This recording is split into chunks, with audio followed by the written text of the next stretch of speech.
CR101radio.com, podcasts, and more. 36. Jonah. I like Jonah, the prophet.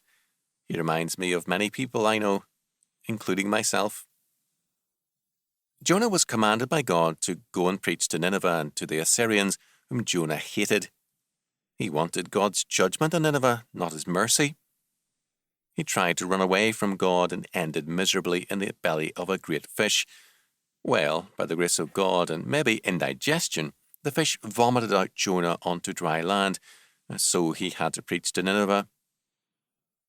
Here was an unwilling preacher in an evil city. Yet, by God's grace, the people were converted. For a generation and more, Assyria's evil march ended. But we are told Nineveh's conversion, quote, displeased Jonah exceedingly, and he was very angry.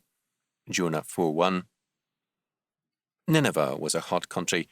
Jonah's shade was a gourd vine under which he rested. God, however, killed the gourd vine, and so Jonah pouted and complained to God angrily.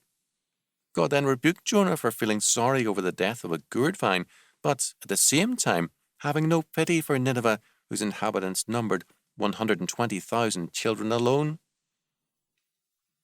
In other words, Jonah had a warped perspective. His comfort was more important than God's work and the lives of untold numbers of men, women, and children.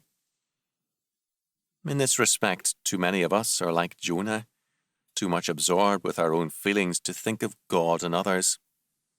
God was very patient with Jonah. Pray that he may be patient with us.